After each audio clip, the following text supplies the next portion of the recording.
보게 되면 인상적인 한 가지의 그러한 문구로서 기독교 강요를 시작하고 있는 것을 볼 수 있습니다. 칼빈이 종교개혁의 그러한 선구자로서 그러한 이끌 때에 뭐 다른 운동을 열심히 한 것이 아닙니다. 무슨 어떤 캠페인을 벌이거나 어떠한 것을 한 것이 아니라 칼빈 하나님의 말씀을 전하였습니다. 특히 기독교 강요라고 하는 그러한 놀라운 그러한 책을 그가 씀으로 말미암아 종교개혁자들로 하여금 이 하나님의 그러한 교회를 세우는 데 큰 유익을 주었었죠. 그런데 그가 기독교 강요를 시작하면서 성경에 대하여서 그가 설명을 할 때에 이 성경이 무엇에 대한 기록이냐라는 것을 두 가지로서 우리에게 설명합니다. 첫 번째는 성경은 하나님을 아는 지식이다라고 우리에게 말씀합니다. 성경은 그렇습니다. 하나님이 어떠한 분인가를 우리에게 알려주는 것이죠. 그리고 또 성경은 그가 무엇이라고 설명을 하였었냐 하면, 우리 자신을 아는 그러한 지식을 주는 것이 바로 성경이라고 그는 설명을 하였습니다.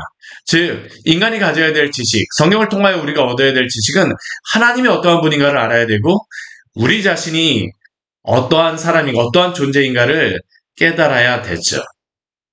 오늘 욥기의 말씀을 보게 되면 욥기 38장 말씀서부터 하나님께서 욥에게 하시는 말씀을 우리가 볼 수 있는데요. 이 욥기 38장 이후의 말씀에서는 욥이 하나님께 대하여 많은 질문들을 하지 않았습니까? 하나님이 이유에 대해서 저에게 답변하여 주십시오. 왜 그렇습니까? 왜 이렇게 일이 벌어집니까? 하나님 정말로 공의로운 분이십니까? 그가 많은 질문을 하였으나 하나님께서 그 질문들에 대하여서 답변하는 것이 38절 이후의 말씀, 41장까지의 말씀인데, 38장서부터 41장까지의 말씀인데, 그런데 이 말씀을 보게 되면 독특한 것이 하나님이 욥에 대하여서 그 질문에 대해서 답변하지 않습니다. 어제도 말씀드렸지만 하나님의 답변은 무엇이 있을까요? 답변이라 하기보다는 오히려 질문입니다. 질문. 그런데 이 질문의 핵심적인 요지는 무엇이냐면, 너는 내가 누구인 줄을 아느냐라는 게 바로 하나님이 욥에 대하여서 하시는 질문입니다. 너는 이것을 알고 있느냐? 거기에 대한 욥의 답변은 무엇일까요? 하나님, 저는 아닙니다. 저는 알지 못합니다. 하나님만이 하십니다. 하나님만이 하실 수 있습니다. 이게 바로 욥의 답변이자 욥이 할 수밖에 없는 그러한 답입니다. 오늘 말씀도 38장 19절부터 38절까지의 말씀을 우리가 보고 있는데, 하나님께서 이 자연과 이 우주를 다스리시는 분이시라는 것을 욥에게 말씀하면서 욥에게 질문하세요. 한번 우리 이 말씀을 통하여서 하나님이 어떠한 분인가를 우리 보고, 또한 우리는 어떠한 존재인가를 같이 한번 생각해 보았으면 좋겠습니다. 우리 19절 말씀에 보면 하나님이 욥에게 이렇게 질문하십니다. 어느 것이 광명이 있는 곳으로 가는 길이냐? 어느 것이 흑암이 있는 곳으로 가는 길이냐? 광명이 있는 곳, 흑암이 있는 곳. 욥은 여러 가지 질문 가운데에 하나님, 도대체 당신의 선한 뜻은 무엇입니까? 당신의 공의는 어디에 있습니까? 하나님의 그 정의는 어디에 있습니까? 라고 질문을 하였는데, 하나님이 욥에게 오히려 질문하시는 것입니다. 이 광명이라고 하는 것은 단순히 해만 비치는 곳, 흑암이라는 것은 어두운 곳, 그러한 의미도 있지만 선과 악에 대하여서, 또한 질서와 무질서에 대하여서 욥에게 하시는 말씀이며 질문입니다. 도대체 어느 것이 선이며 어느 것이 악이냐? 도대체 무엇이 질서이며 무엇이 무질서이냐? 어느 것이 광명이 있는 곳으로 가는 길이며 어느 것이 흑암이 있는 곳으로 가는 길이냐? 우리는 내비만 없어도 길을 찾지 못하고 이리저리 헤매곤 하는데, 우리가 광명이 있는 곳, 흑암이 있는 곳, 우리가 어떻게 구분할 수 있겠습니까? 근데 하나님께서 욥에게 질문하세요. 어느 것이 광명이 있는 곳으로 가는 길이냐? 어느 것이 흑암이 있는 곳으로 가는 길이냐? 오늘날 이 시대 사람들의 가장 큰 문제가 무엇일까요? 저는 이 시대에 참 안타까운 그 일 중에 한 가지가 뭐냐면, 선과 악의 정의가 분명하지 않다는 겁니다.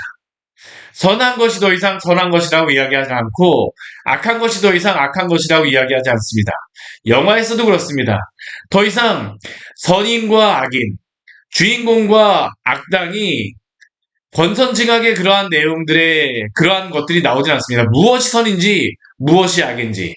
오히려 악인이 더 착한 것처럼 보이고 심지어 요즘에는 그 영화 속에서 나오는 그런 악한 사단이라든가 귀신이라든가 그러한 존재들이 더 선한 존재로서 표현됩니다. 어디 그것뿐입니까? 우리가 이전에 옳다라고 생각했던 것, 바르다라고 생각했던 것이 더 이상 바르고 옳다라고 생각하지를 않습니다. 무엇이 문제입니까? 광명과 흑암, 선과 악, 질서와 무질서가 뒤엉켜버렸죠. 사실 오늘 이 시대는 제가 보면 태초에 하나님이 천지를 창조하실 때 그 무질서가 그 뒤덮고 있는 그 시대와 별반 다르지 않다라고 생각합니다. 욥의 생각도 그렇습니다. 고난 가운데에 그가 많은 하나님께 질문하였지만 그의 생각 속에서 하나님께 대하여서 무엇이 하나님이 어떠한 분이신지 또한 이 세상의 그러한 질서가 무엇인지 그는 분명하지 않았던 것입니다. 그래서 하나님께 질문하죠. 근데 하나님께서 뭐라고 오히려 질문하세요? 어느 것이 광명이 있는 곳으로 가는 길이며 어느 것이 흑암이 있는 곳으로 가는 길이냐? 욥이 알고 있습니까? 갈 수 있습니까? 20절 말씀에서 하나님께서 또 이렇게 질문하시죠. 너는 그의 지경으로 그를 데려갈 수 있느냐? 그의 집으로 가는 길을 알고 있느냐? 자신도 알지 못하는데 누구를 데려갈 수 있겠습니까? 하나님이 욥에게 계속 질문하십니다. 내가 아마도 알리라. 왜냐하면 내가 그때 태어났으리니 너의 수가 많음이니라. 이것은 욥이 나이가 많아서 그의 그 연수를 인정해 주는 게 아닙니다. 오히려 하나님께서 욥에게 그가 얼마나 나이가 많다라고 하지만 그가 알고 있는 것이 하찮은 것이며 그가 아무리 인생이 오래 살았다 할지라도 하나님의 이 영원하심 가운데 인간이 비할 바가 없다라는 것을 욥에게 말씀하시는 것이죠. 우리가 아무리 많은 지식을 가졌다 할지라도 우리가 아무리 많은 지혜를 가졌다 할지라도 아무리 나이가 많다 할지라도 우리가 박사요 몇 개의 박사학위를 갖는다 할지라도 우리가 모든 것을 알고 있습니까? 하나님의 그 지식을 가지고 있습니까? 아니요. 아닙니다. 하나님은 욥에게 지금 질문하시는 겁니다. 전능자 하나님 앞에서 스스로 있는 자라고 불리시는 하나님, 우리 여호와라고 이 38장에 이 하나님의 답변은 여호와께서 말씀하신다라고 하시는데 여호와라는 그 의미가 무엇입니까? 스스로 있는 자. 이 세상 모든 만물을 창조하신 하나님께서 욥에게 질문하시는 것입니다. 태초의 그 질문들 욥이 대답할 수 있습니까? 아니요, 할 수 없습니다. 우리도 동일합니다. 계속적으로 질문하십니다. 내가 눈 곳간에 들어갔었느냐? 우박창고를 보았느냐? 우리가 눈 곳간에 들어간 적이 있습니까? 오늘서부터 날씨가 추워져서 눈이 내린다라고 이야기를 하는데 우리는 날씨가 어떻게 변할지 알 수 없습니다. 더군다나 우리는 눈이 내릴지 비가 내릴지 잘 모르죠. 어제만 해도 분명히 제가 일기예보를 보니까 눈이 내린다라고 했는데 제가 새벽에 지금 와서 설교를 지금 하는데 밖에 보니까 비가 내리고 있더라고요. 아무리 인간이 일기예보를 잘 예보한다 할지라도 언제 눈이 내릴지 언제 비가 내릴지 분명하지 않습니다. 하나님은 욥에게 질문하세요. 내가 눈 곳간에 들어간 적이 있었느냐? 우박창고를 보았느냐? 그런데 이 눈곡관과 우박창고, 이 눈하고 우박은 또 하나님께서 무엇으로 사용하시는 거냐면, 우리 23절 말씀 보게 되면, 환란 때와 교전과 전쟁의 날을 위하여 이것을 남겨두었다라고 말씀하십니다. 우리가 성경 말씀을 보게 되면, 출애굽기 말씀을 보면, 애굽을 심판하실 때 하나님께서 무엇을 사용하십니까? 우박을 사용하시죠. 또한 여호수아 말씀을 보아도 여호수아 10장 말씀을 보게 되면 가나안 땅을 정복할 때에 여호수아가 이스라엘 백성들과 함께 가나안 땅을 정복할 때 하나님이 가나안 백성들을 무엇으로 공격하십니까? 심판하십니까? 우박으로 심판하십니다. 이 눈과 우박은 하나님께서 당신의 그러한 그 심판의 그러한 도구로서 사용하시곤 하는 그러한 도구들입니다. 이 눈 같은 경우도 우리가 현대사에 보게 되면 나폴레옹 같은 경우에 그 전쟁을 치를 때에 나폴레옹이 왜 러시아에 가서 그렇게 전쟁에 패했다라고 얘기합니까? 추위 때문이죠. 눈보라 때문이죠. 하나님은 이 역사를 눈이라던가 우박을 가지고 다스리신다라는 것입니다. 환란 때와 교전과 전쟁의 날을 위하여 이것을 남겨두었느냐. 하나님이 눈곱광과 우박창고 같은 경우는 하나님이 눈과 우박조차도 사용하시고 그 도구로 사용하심으로 하나님의 일을 이루어 가신다라는 겁니다. 우리 또 25절 말씀을 보게 되면 또 한 가지의 그, 말씀이 나오는데 하나님이 욥에게 질문하세요. 누가 홍수를 위하여 물길을 터주었으며 우레와 번갯길을 내어 주었느냐. 근데 우리는 홍수나 우레와 번갯길을 하게 되면 큰, 사건이 일어나거나, 홍수가 일어나서 큰 피해가 일어날 거라고 생각하는데, 이것은 그것을 이야기하는 게 아닙니다. 우리 26절 말씀에 보게 되면, 누가 사람 없는 땅에, 사람 없는 광야에 비를 내리며, 그리고 27절 말씀에 보게 되면, 황무하고 황폐한 토지를 흡족하게 하여 연한 풀을 도난하게 하였느냐라고 하나님이 질문하세요. 여기에 있는 홍수는 어디에서 일어나는 홍수냐면 광야에서 일어나는 홍수입니다. 이것은 이스라엘의 그 지형을 이해하지 않게 되면 제대로 이 말씀을 이해할 수가 없습니다. 이스라엘 땅은 유다 지역 같은 경우 이스라엘의 그 광야 같은 경우 어떠냐면 그 여름 같은 데 가보게 되면 나무 하나 풀 한 폭이 없는 그러한 땅입니다. 정말 황금빛으로 태양이 비칠 때 그 번쩍이는 그러한 곳이 바로 이 광야입니다. 그런데 이 광야에는 여름에는 비 한 방울 내리지 않습니다. 구름 한 점 없습니다. 근데 겨울이 되면 어떤 일이 벌어지는지 아십니까? 네. 이 광야에 가끔씩 비가 내리곤 합니다. 서쪽 지중해에서 바람이 불어오면서 이 광야에 비를 내릴 때가 있어요. 그러면 이 비가 내리게 되면 광야는 어떠냐면 나무 하나 풀 한 폭이 없으니까 비가 내리면 조금만 내려도 비가 그냥 확 쓸려서 내려갑니다. 그래서 이 광야에서는 그 비가 내릴 때 굉장히 조심해야 됩니다. 이 골짜기 같은 데 있게 되면 정말 저도 이스라엘에 있을 때에 버스가 쓸려 내려가서 젊은 청년들이 그 큰 사고를 당했던 것을 보게 되는데요. 왜 그러냐면 이 광야에 갑작스럽게 비가 내리곤 하기 때문에 비가 내리게 되면 이게 산에서 내리는 비인데 광야에서는 잘 몰라요. 그러다 보니까 이 광야 쪽에 이 비가 내리게 되면 그 정말 엄청난 홍수가 막 그냥 내려오는 겁니다. 그리고 때때로 그 광야에 우레와 번개, 이 천둥이 막 치는 겁니다. 번개가 내리는 겁니다. 근데 이렇게 광야에 비가 내리면 어떤 일이 벌어질까요? 이 황무하고 황폐한 토지에 연한 풀이 돋아나고 꽃밭이 되어집니다. 이것이 바로 우리 교회 이름을 광야의 샘교회로 제가 짓게 된 이유였습니다. 이스라엘 광야에 가보니까 비가 없으면 그곳은 사망의 땅이요 죽은 땅이지만 비만 내리게 되면 생명의 땅, 꽃밭이 되어지는 것이죠.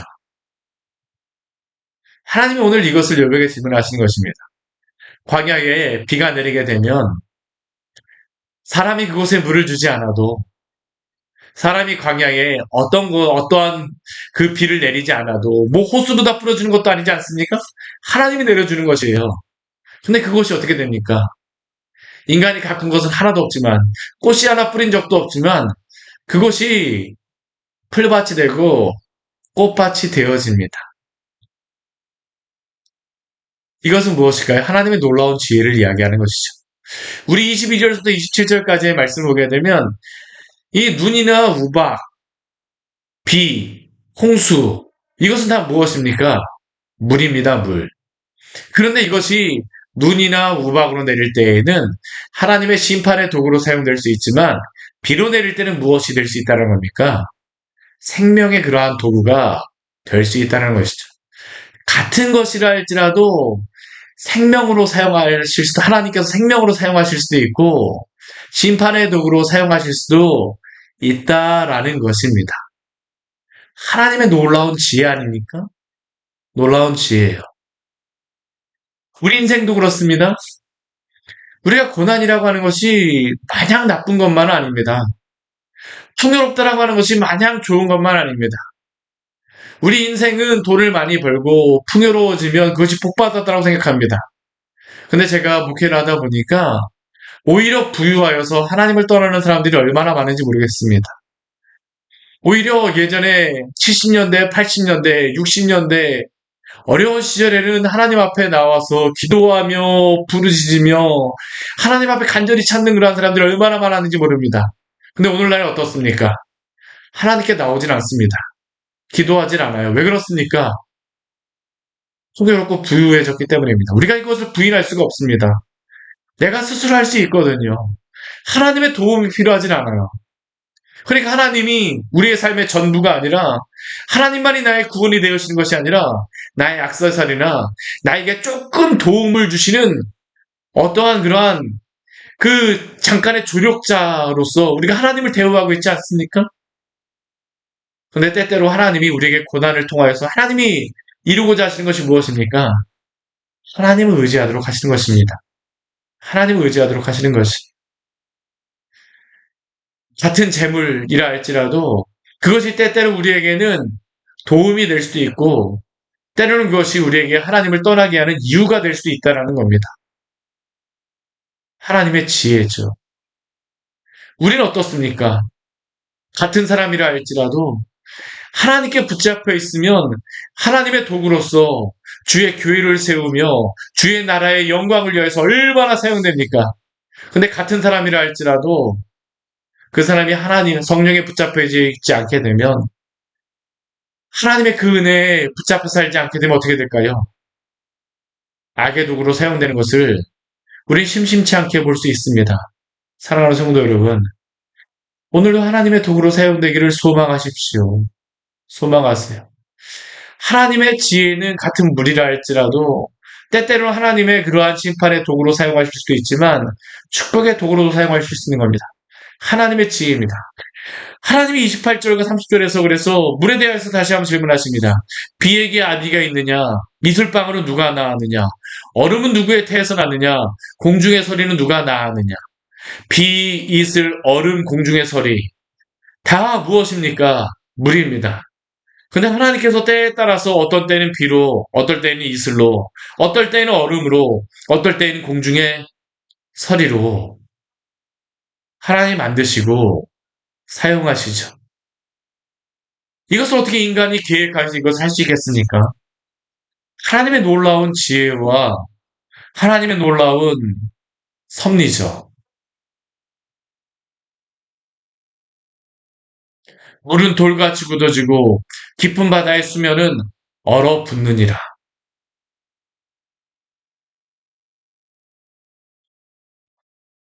이게 깊은 바다, 남극의 바다에 가게 되면 참 무서운 그러한 사건이 일어나게 됩니다. 그게 뭐냐면 바닷속에서 갑작스럽게 바다 밑으로 고드름이 온다라고 합니다.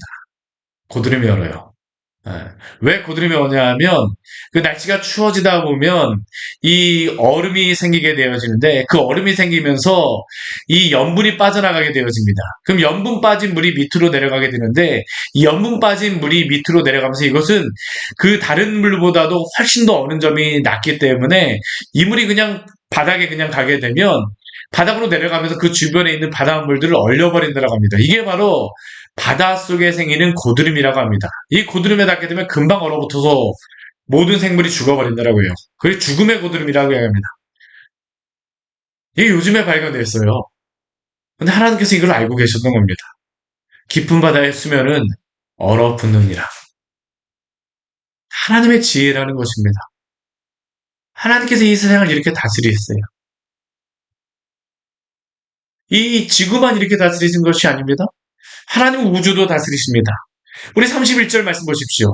내가 묘성을 메어 묶을 수 있으며 삼성의 띠를 풀 수 있겠느냐.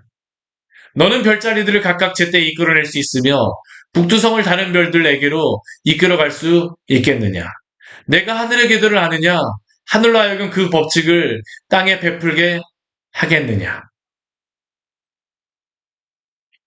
저도 어렸을 적에 하늘에 그 떠있는 시골에 살 때 하늘에 떠있는 별을 보면서 저게 무슨 별자리니 무슨 별자리니 잘 알지도 못하면서 막 찾아보고 그랬었는데 인간의 그러한 지식은 그 별자리를 보면서 예전 같은 경우에는 바다를 항해했었죠. 오늘날에는 과학이 발달하면서 이 어떻게 그 별이 도는지 어떤 길을 따라서 하는지 지금만 해도 어떻게 자전을 하는지 하루 24시간에 한 번 그 자전을 하는 것 아닙니까? 또한 1년 360일 동안 공전하는 것 아닙니까?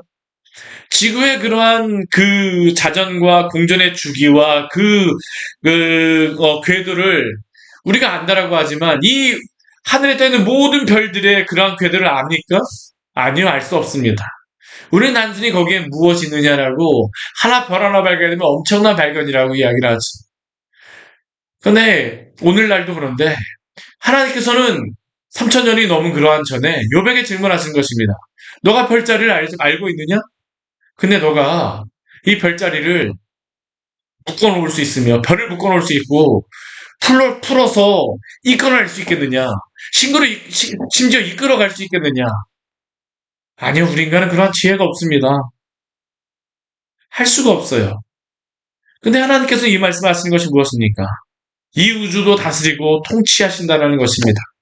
사랑하는 성도 여러분, 이 우주도 다스리시고 통치하신 하나님께서 우리를 다스리지 않으시겠습니까? 우리를 통치하지 않으시겠습니까? 하나님은 욥에게 다시 한번 질문하십니다. 내가 목소리를 구름에까지 높여 넘치는 물이 내게 덮이게 하겠느냐? 우리 34절 말씀에 목소리를 욥이 크게 외쳐갖고 욥이 고난 가운데 하나님께 외치지 않습니까? 부르짖지 않습니까? 근데 욥이 아무리 부르짖는다 할지라도 구름에까지 높여서 소리를 지른다 할지라도 넘치는 물, 그 비가 욥에게 내리게 할 수 있습니까? 아니요, 할 수 없습니다. 우리가 아무리 큰 소리를 지른다 할지라도 우리의 소리가 하늘에까지 닿습니까? 아니요, 그렇지 않습니다. 우리 35절 말씀을 보게 되면 더 재밌는 말씀을 하시죠. 우리 같이 한번 읽어볼까요? 내가 번개를 보내어 가게 하되 번개가 내게 우리가 여기 있나이다 하겠느냐. 이거 한번 이 말씀 잘 보십시오. 상상을 한번 해보십시오. 욥이 번개에게 말하여서 번개가 이리 와 하게 되면 번개가 갖고 네, 우리가 여기 있습니다 라고 번개가 말할 수 있습니까? 아니요, 할 수 없습니다. 근데 하나님은 어떤 분이십니까? 하나님 목소리를 바라시면 비와 구름도 하나님께 복종합니다.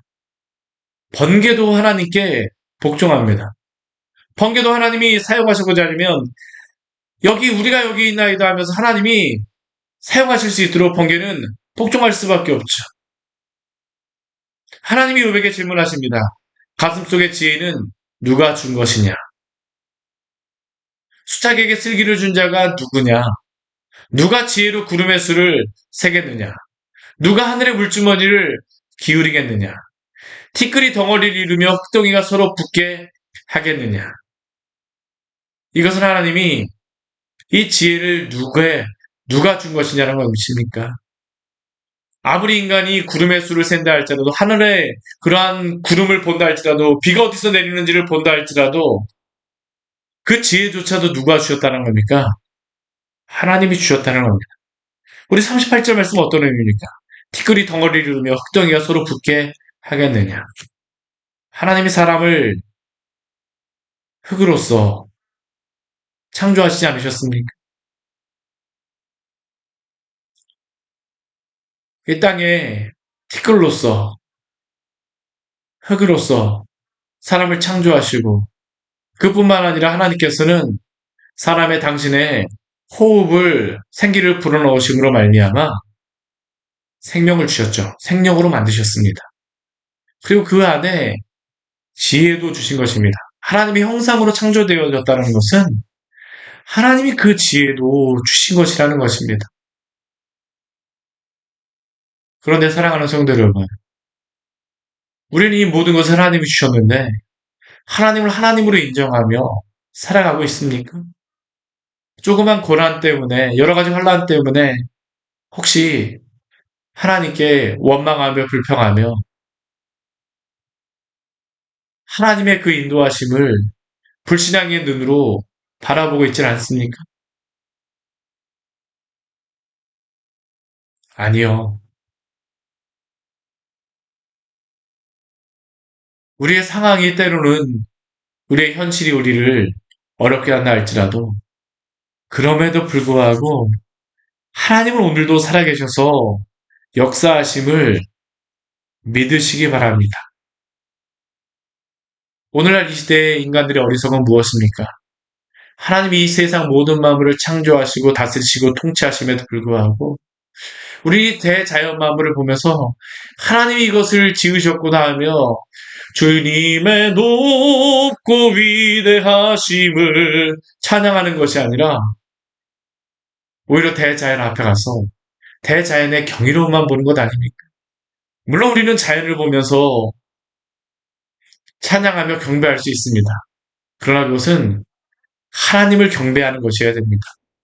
하나님을 높이는 것이어야 됩니다. 때는 우리의 고난 때문에 대자연 앞에 가서 외칠 수 있습니다. 그러나 그 외치는 것도 하나님 앞에 기도로 외치시기를 축원합니다. 하나님 이 세상 모든 만물의 주인이시며 우리 인생의 창조자이시며 구원자이십니다. 오늘도 그분을 믿음으로 말미암아 힘을 얻고 승리하시는 우리 귀한 성도님 되시기를 축원합니다. 같이 기도하도록 하겠습니다. 하나님 아버지 오늘 말씀을 통해서 우리에게 귀한 은혜를 주니 감사를 드립니다. 우리는 날마다 넘어지고 엎어질 수밖에 없는 자이지만 주님께서 우리를 사랑하여 주심으로 말미암아 주의 은혜 가운데에 거하게 하여 주십니다. 오늘 이 하루도 주님께서 우리의 삶을 인도하여 주는 줄 믿습니다. 때로는 하나님 아버지 우리가 어떻게 해야 될지 잘 몰라서 두렵고 근심에 쌓일 때도 있지만 그러나 주님께서 우리를 붙잡아 주시고 인도하여 주심으로 말미암아 당신의 은혜 가운데 오늘도 이끌어 주실 줄 믿습니다. 하나님 아버지 물을 가지고 때로는 우박과 눈으로 때로는 비와 이슬로 사용하시고 또한 하나님 아버지 모든 것을 통치하시며 우리에게 복도 주시고 당신의 사랑을 베풀어 주시고 때로 우리에게 그것들로 인하여서 깨닫고 돌아올 수 있도록 여러 가지 도구로 삼아주시는 하나님을 보게 하여 주시며 하나님 아버지 우리가 낙심하였다 할지라도 주님을 믿음으로 온전히 그 자리에서 일어서서 소망 얻는 우리 귀한 믿음의 성도들 될 수 있도록 주여 도우시고 인도하여 주시옵소서. 오늘도 당신께 우리의 삶을 맡기오니 주님께서 우리의 주인이 되어 주십시오. 예수님 이름으로 기도드립니다. 아멘.